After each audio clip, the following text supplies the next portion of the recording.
Tu veux qu'il t'aime, tu veux qu'il te respecte et tu veux une longue relation sérieuse et saine avec lui. Eh bien, écoute cette vidéo jusqu'à la fin parce que je vais te faire gagner des mois de chagrin d'amour. Alors, arrête de te brader. Ce n'est pas un jugement. Moi aussi, je suis passée par là et je sais ce que c'est. Imagine que tout aille bien pour toi et que tu décides de t'acheter une nouvelle voiture. Et toi, tu décides d'aller chez le concessionnaire Porsche. Parce que pour toi, c'est le luxe des voitures et la plus belle des voitures. Tu vas voir le vendeur et tu lui demandes combien coûte cette voiture. Et lui va te dire 200 000, madame. Et toi, tu vas commencer à douter, à penser à l'essence, à l'assurance, et tu vas commencer à paniquer. Et tu vas lui dire que tu ne sais pas si financièrement tu pourras suivre.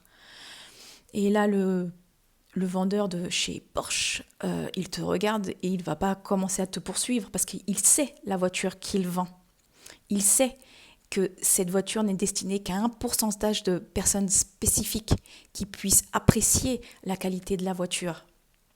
Donc toi, tu décides de lui dire que tu vas acheter un autre concessionnaire un peu moins cher et où l'essence sera beaucoup moins chère aussi, l'assurance et tout. Donc, tu vas chez le concessionnaire, imaginons Toyota. Et chez Toyota, on te dit « Bienvenue madame ». Et toi, tu leur demandes le prix de la voiture que tu souhaites et ils vont te dire le prix, par exemple.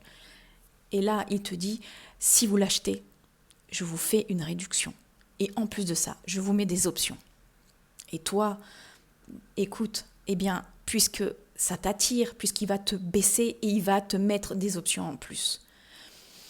Ce que j'essaye de te faire comprendre, c'est que dans une relation, il faut arrêter de se brader, arrêter d'accepter les miettes, arrêter d'accepter toutes ces excuses. Tu es trop disponible, tu lui cours trop après, tu lui envoies trop de messages, donc tu lui donnes trop d'énergie et tu ne vois pas ta propre valeur.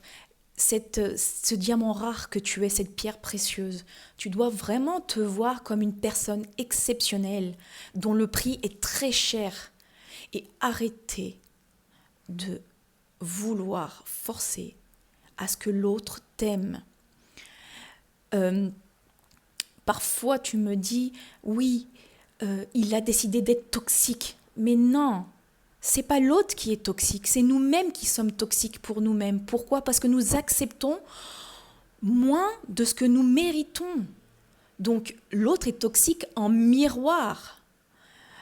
On est toxique quand on commence à vouloir lui envoyer 1 milliard de messages, à vouloir l'appeler, à le forcer à ce qu'il nous aime. Et c'est là où nous devons reprendre notre propre pouvoir et voir cette personne exceptionnelle que nous sommes. Donc, arrête de te brader. Et c'est là où ta personne spécifique va commencer à t'aimer. Quand tu arrêteras d'accepter toutes ses erreurs à lui, toutes ses miettes,